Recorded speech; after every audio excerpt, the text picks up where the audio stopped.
What's up, everybody? It's April Dawn. I'm here to do my Underground Season 2, Episode 9 review. It's called Citizen, I think.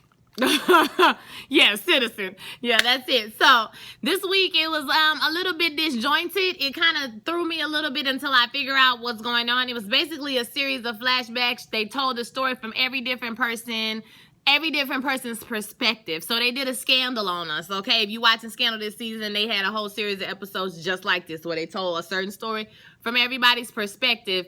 So, and we spent a lot more time at the boarding house with Georgia and Elizabeth this week. We also find Kato. We basically check in with everybody except for August and Ernestine. That whole storyline, we did not see them this week. So I'm going to go scene by scene because that's how I took my notes, okay? So here we go. So Kato is now into the boarding house, Georgia's boarding house. I love the sweeping shot from the sky. I knew that Hemingway was back directing because those sweeping shots are like a dead giveaway and they're always gorgeous. The sweeping shot to the window, first shot of the whole show, was like excellent. Like, I'm not even a camera person, but that cinematography is bomb. Okay, like whoever, you're doing that, sir.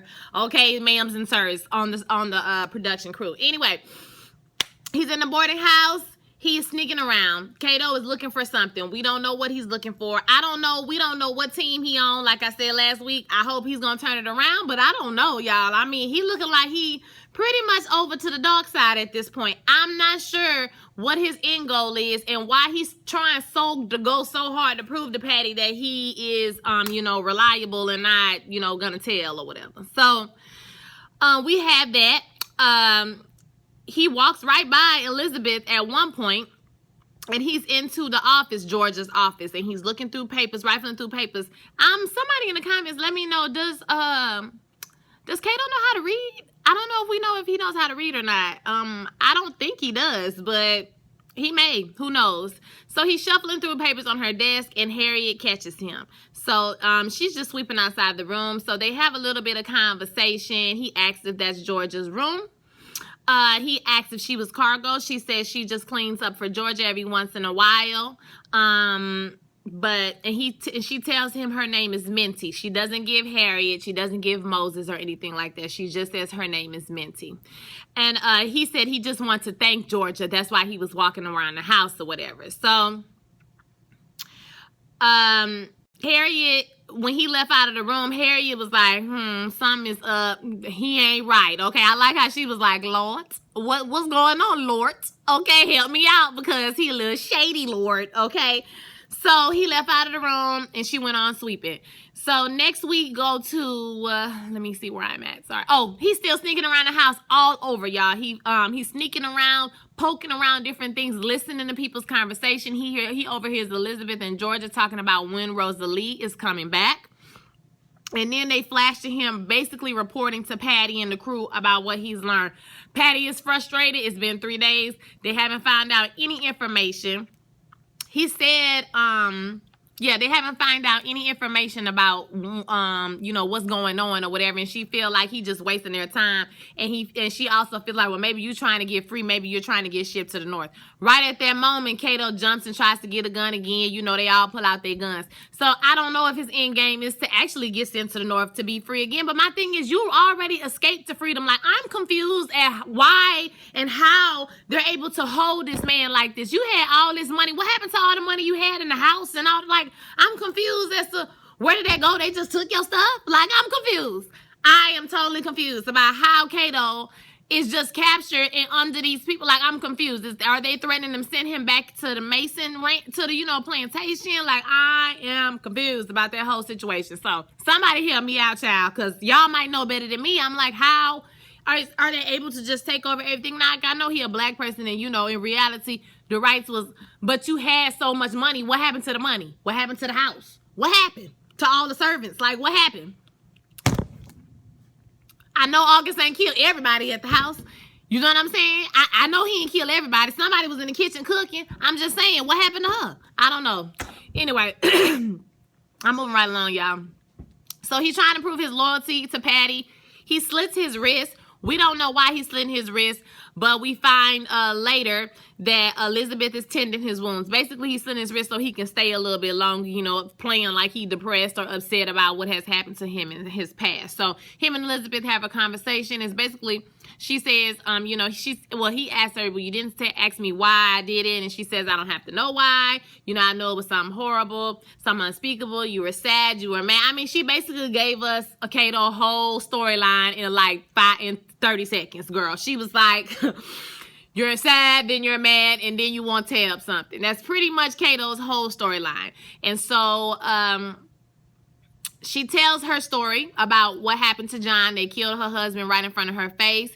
She says, and he says, now you know something that, you know, black people have already known for a long time. You know, there's something that's worse than death, or something that's worse than, no, something that she knows now that she can't unknow, basically. And she says, you can't unknow fear. You know, fear is the worst thing, you know, anybody can feel. Having constant fear all the time that you're going to die or get killed, or you going to, so, you know, something horrible going to happen to you, or somebody going to get taken away from you. And she says that, you know, I have that fear that they can come and do whatever they want, whenever they want. And he says, you know, how do you deal, or well, she doesn't ask him, how do you deal with it? He basically says that fear has only two places to go, in or out. And he says, hold it in and then push it out. Become the monster that they want you to be, or become the monster that they are, that's chasing you, or whatever. Something like that, he said. It was really bad advice for Elizabeth at the exact wrong time, that she does not need to be doing no radical stuff, run around with no full skirt, underskirt. Y'all, when I was in college, side note, you can skip this part and, you know, skip it and go to the next minute so you ain't got to hear me ramble. But side note, when I was in college, I did a traveling opera with the, you know, with the city youth organization in Houston. And for, you know, we had to wear a costume. So you have to wear an underskirt, a slip, an underskirt, an overskirt. It's like 5 skirts you got to put on, and the top and the corset. It's a lot going on under there, girl. You doing a whole lot. But you know, I'm getting ahead of myself, but girl, you doing a whole lot with 15 skirts on, polyester skirts. Child, bye. Okay, so he gave her some terrible advice. Terrible. So later, Kato sneaks out again and follows Elizabeth into the woods. We see Elizabeth leaving out, but when we get into the woods, the actual woods, is just Kato holding the lamp. So I was a little confused about what happened, because he followed her out a door into the woods, but we didn't see her anymore. We just saw him with the lamp walking through the woods. Okay, and Kato sees something on the ground and he starts running. I don't know what he saw on the ground, child. Oh, he saw the wagon. Maybe it was wagon wheel tracks or something like that. I'm not sure, but he saw something. And there's a wagon onto the side of the road and it's burning. And a whole situation that's burning up. And Elizabeth, he goes into a house or something, and Elizabeth, or a barn or something like that. And Elizabeth is laying on the ground. She has passed out. And then we flash to see Kato is washing out in like a river or a pond or something. And Patty rides up with her 3 guys. And he says, we have 1 week. So I'm not exactly sure what's going on. So that was a real disjointed scene. So, you know, I'm thinking, you know, they're going to explain this to us. So the next scene we see is the same scene at the beginning where Kato was walking around. But now we're seeing it from Elizabeth's perspective. So that day, Elizabeth answered the door for a boarder comes up. He says he needs a room. She recognizes a scar on his hand, and she recognizes his voice. She says, what's your name? And he says, John Hawks. And he says something smart, like, you know, they told me he wasn't that smart either. And she slapped the piss out of him. And I was here for it 100%. That's right, girl. You ain't gonna come up in here and talk to me crazy. Okay? Get up out of here. So that's the guy who kidnapped her and branded her. You remember. So, you know, she's real hot. She goes down to Elizabeth. They talk. And this is what Kato overheard. Okay, I'm assuming this is when he was walking around the building. He overheard them arguing. They was going back and forth about, you know, this is wrong. You know, you shouldn't be able to do that. Her and Georgia really go back and forth. Like, she says, Georgia basically tells her, anything you do that brings more attention to this house is going to put the cargo that we have in danger. So I understand that you're upset. You know, I understand that, but you need to let it go. Okay? Because in the big scheme of things, that's not the most important thing that's going on. What's going on is we need to get these people to freedom. Okay? That's why I passed. You want to know why I passed? Because there's the transformation. When you feel safety, you know, the spirit is transformed. or whatever. So, you know, Elizabeth is, she, you know, they coming to an impasse. We can tell this friendship is really coming to a pass, because she like, the first time I came here, you gave me a gun. She said, I gave you a gun to protect yourself, not to go out there and kill people or, you know, bring on problems. You know what I'm saying? So, you know, it's not looking too good for Liz and Georgia's friendship, okay? So now we're in a flashback. Kato, we're flashing back to when Kato cut himself. Liz finds him wherever he was at, and she's bandages him, and they have the same talk again, okay? So after this talk, now Liz has yeah, you know, now Liz has gotten gassed up, and she's ready to go, you know, burn this mother down, okay? So she gone out to the man house, the man who came into this is the guy who came into the boarding house asking for the room that she recognized that kidnapped her. So she find out where he lived. He's smoking a cigarette. He goes and gets on his horse. He rides away, and she goes and she starts to burn down the cabin, not realizing that there's a kid inside. The kid runs outside screaming, "Paw, Paw, where are you?" So I'm assuming that she goes back to go try to get the kid or help the kid or whatever, and she passes out, you know, smoke inhalation. We don't see anything after that. Hold up, let me make sure that I'm right. Yeah, the kid runs out. She passes out. She wakes up in the back of a wagon. Okay? The boy is in the hospital, and Georgia is pissed. So I'm assuming that Kato, when he was washing off in the river, girl, it's all clicking together, y'all, right now. Okay, so when Kato was washing off in the river, he saved Elizabeth. He saved Elizabeth and the boy, put them on the wagon. Okay, and now the boy is in the hospital. His daddy ain't dead because he rode off on a motorcycle. They just ain't got no house. So, you know, whatever. But, you know, her and Georgia go back and forth again about the whole situation. And hold up, let me make sure I'm right. Liz finds him.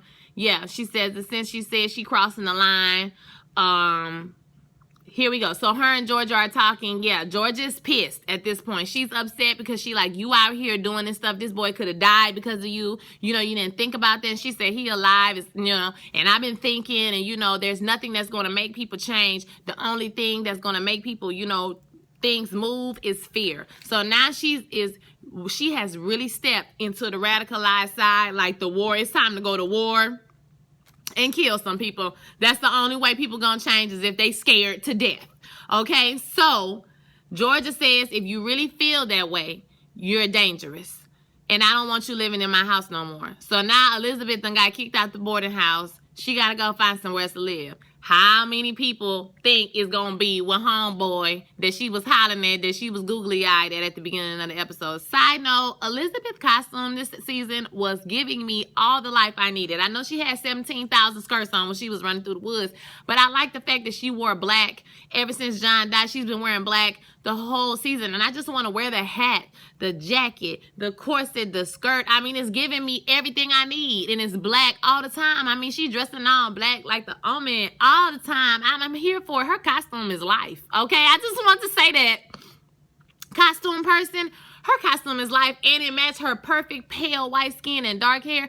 Like, Elizabeth, girl, you are doing that. Y'all know she's I think she's British or Australian or something like that, but she has an English accent, and so she does a pretty good job with the American accent. Every once in a while, a little bit slip out, but she does a pretty good job. So she done got put out the house. So now we're flashing back to Harriet. We're going through Harriet's story. So after Harriet talked to Kato in the boarding house that morning, Georgia comes in and tells the story about the racist guy that came up.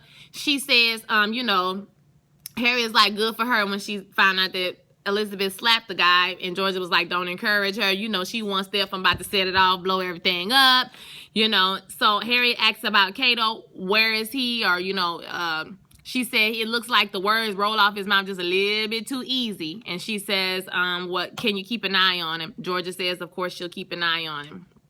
So you need to keep about 15 eyes on him, girl, because he be doing a whole lot that you don't know about. He done already been in your office, girl. So I don't know about Georgia, you know, if she going to be able to actually keep an eye on Kato. We'll see. So Harriet is leaving to go meet Noah and Rosalie. You know, Georgia warns her that it's going to be more patrols out. It's going to be dangerous. Harriet says she's never alone, honey. She's never alone.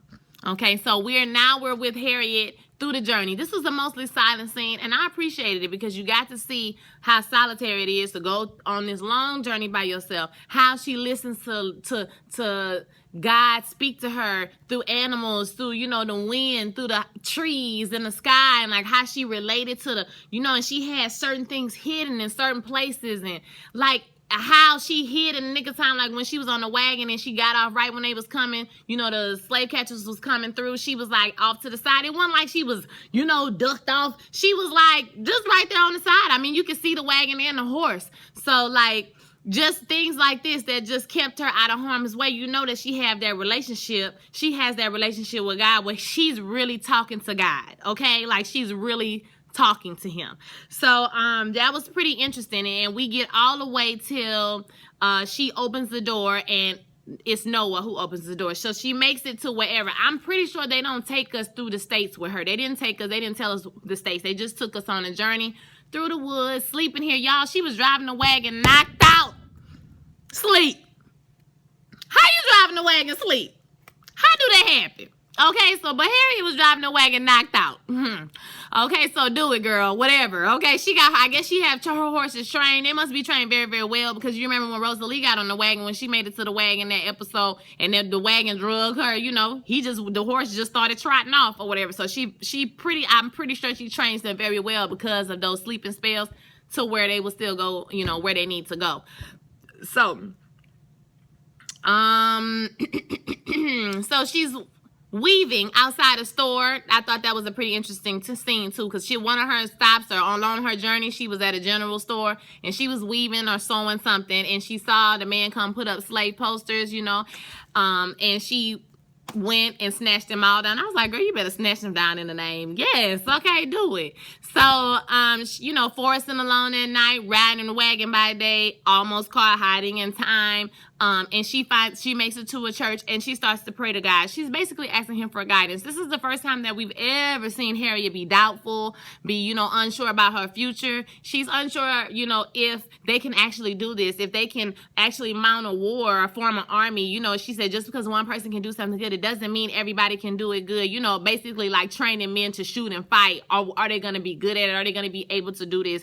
Maybe what she's doing is just enough, and she needs to stop trying to be something that she's not. She's also praying for, you know, she don't want to have the fear of being prideful or boasting about her story, because she feels like her story is not no more, no better, less than any other slave, you know, that's have. So she's just praying to the God for guidance. So it was very nice to see that vulnerable moment from Harriet Tubman, somebody who is always depicted as so strong, so brave, so unflinching, you know, so, you know, religious and what's the word, pious. You know what I'm saying? Like she is portrayed in that way. So to see her have those moments of doubt, I mean, everybody have to have moments of doubt. You know what I'm saying? Everybody. So just to see her go through those moments like, God, I don't know, is this what I'm supposed to be doing? Like, you know, I just feel like, you know, like she said when she did her speech, sometimes I feel like I've done enough. Sometimes I feel like I don't want to do anymore. I just want to live my life. I got my family. But, you know, I realized that, you know, we can't be like that. We have to work for the freedom. We're not free until we are free. You know, freedom is not a negotiation, right? So we see her pray about her uncertainty. Okay, so Harriet makes it to the safe house. That safe house was where she gets water. Was that where she get water from the lady? No, I don't think so. It was somewhere.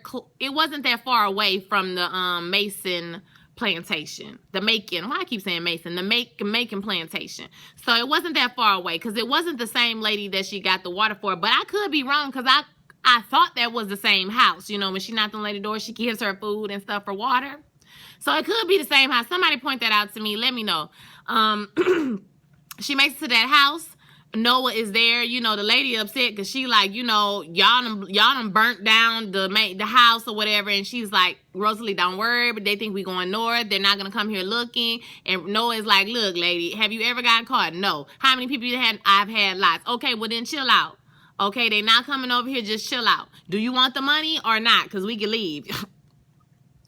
Girl. And she like, just stay away from the window because you know I need this coin or whatever. So you know, she not gonna turn them in. You know, Cora is nervous, she tripping, she worried about the woman telling. You know, Cora, she new to this, so she don't know. So Cora is having a heart attack, child. And Noah is like, you know, just relax, she not gonna turn us in. You know, she don't know, this is routine, this is what we do. Just relax, Cora. Okay?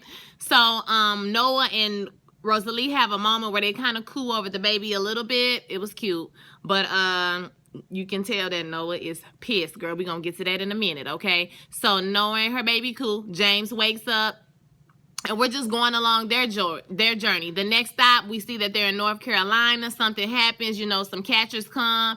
Cora tries to get away. Everybody's hiding, but Cora gets shot in the leg, and then she gets dragged away. So we don't know if she gonna tell. I mean, obviously she gonna get dragged back down south or whatever. Poor Cora. I thought she was gonna hang in there and try to take Noah from Rosalie, child, but guess I was wrong because she finna go back to the Macon plantation.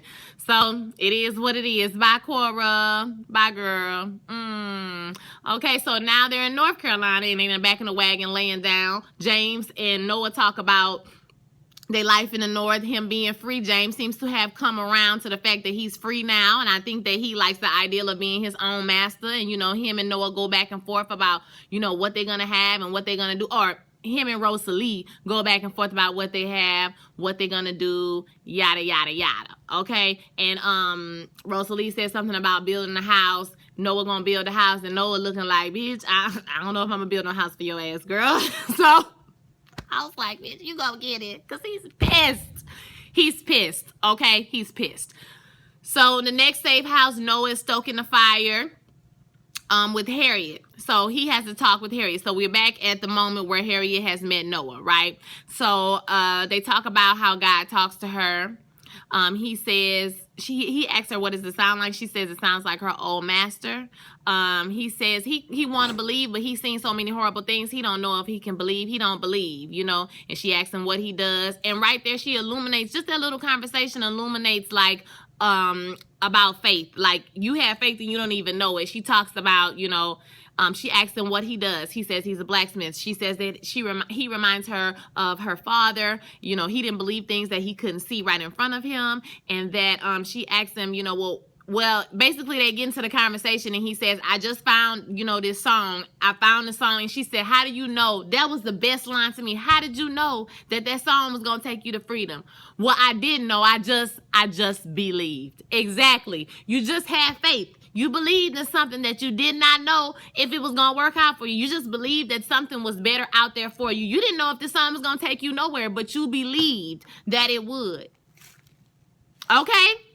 Faith, people. It's a real thing. And she talks about how, you know, when things start going on, you know, they're going to need men like him, men who are courageous, men who, you know, X, Y, and Z. And he was like, I don't know if I want to put myself in that harm's way. You know, I just got out of it or whatever. And she said, look, you got to be crazy or desperate. Okay, you got to be desperate and crazy to do this kind of stuff, but it got to get done. You know, it is what it is. Basically, at this point, you in it. Okay, so that was that. I love that scene between them two. Noah was killing. Okay, Aldous Hodge was killing this episode. Like, his scenes was fire. He was giving me every piece of acting I needed, child. I was here for it. Woo, child, was good. Okay, so let me see where we are. Boom, boom, boom. She says, okay, we got that. Boom. So they make it to Ohio with James intact. Everybody cool. So, when they make it to the safe house, they go into the room, and let me tell you, this scene, woo, child, Aldous Hodge spit that fire, okay? Baby, that was a read for the ages. I mean, that was the read that made her feel this small, okay? That's how little she felt. I said, ooh, girl, I know it cut. Ooh, I know it hurt, because everything he said was true, and it was so ruthless. Y'all, I pride myself on being that friend who, like, keep it real with you, but I try not to get ruthless with people, but I am pretty blunt. Like, if you ask me and you ask me straight up, April, tell me, I'm gonna tell you. I'm from Louisiana, so I'm straight no chaser, okay? So it cut, okay? It cut her. So basically, she apologizes. He is heated. He stands up. He starts screaming out the gate, okay? He beating on the table. He says, you sat right here.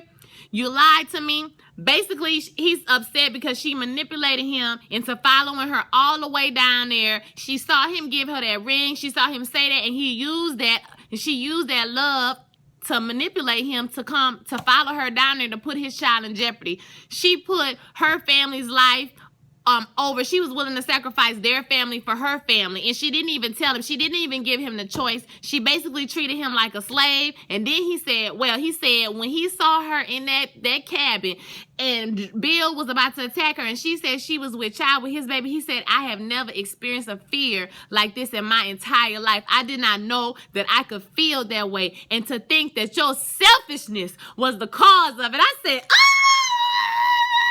you treat me like a slave. You just like your daddy. I said, my God, girl, you ain't had to say that, Noah. That was mean. At the end, you was mad. And listen, Noah. Oh, no, Rosalie. Noah, Rosalie. Don't break up, Jesus. So, he pissed. She was like, no, like woo, child. I'd have just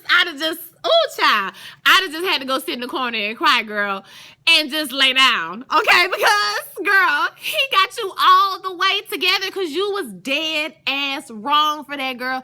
You was wrong. Woo, child, because she was like, I know we could have did it. We could have did it together. And that's when he was like, we ain't do shit. You lied to me, okay? You lied to me. You treated me like a slave. You didn't give me a choice, so it was everything, okay? That was the best scene of the whole doggone show. Like, I was here for it. It was everything. So, Daniel, okay, now we get to Daniel. I like they gave the last little 15 minutes to Daniel. I'm like, yes, I told y'all didn't I tell y'all he was going to be our linchpin? So Daniel, and he was crafty, even though he can't see. So Daniel cannot see. He's with his daughter. His daughter is basically his eye. She's telling him what's happening. Somebody at the plantation is getting sold away. So basically what's happening, y'all, in the history, let's paint this historical picture and put it in context. John Brown was around here wrecking shop. He was killing people. He was stealing slaves. He was stealing supplies for the army, for the militia. He was stealing everything, child. He was doing what he needed to do. The white people, the masters and slave owners, they were scared. So they started selling their slaves away. So that's what's happening right now. And this happened in real life. Okay, so they selling their slaves away because they're worried. So Daniel's daughter is worried about getting sold away. He said, what we gonna do? Or she said, what we gonna do? And she said, Sojourner will run. I said, yes, that's what I'm talking about, girl. Run, girl, run! Okay, be free! Give us free. So anyway, Daniel started plotting and planning.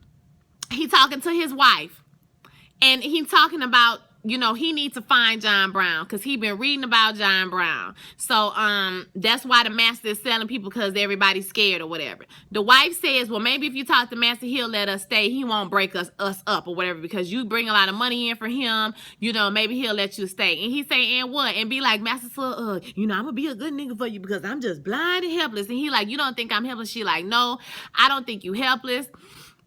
And the mom said, I just don't want nothing to happen to my baby. So apparently they have a son as well. And that son lives in the big house, because they say they keeping him in the big house. So to keep us chained. So they have him in the big house working to keep them there, basically. So he said, it ain't freedom, don't, you know what I'm saying? Well, regardless of him being there or not, if we don't try to get some freedom, we'll never get it. Okay, we'll never have it. So, you need to make a choice. And so basically the wife said, you know what, boo? I'm down for the cause. It is what it is. So we're getting to the day of what's going on. We like, okay, what's happening? So he comes to them. He said, look, just be prepared for what happened. If I fail, have faith, pray, whatever. So he go out and leave. He gets on the back of a wagon. He's going to work because he's on hire with the university. So when he gets off, he walks in the opposite direction. And he can't be all the way blind because he can still walk around. So his vision must be very impaired. So he walks around. He asks them to point him in the direction of Ripley. So he's walking through Ripley. He gets stopped and asks for his papers.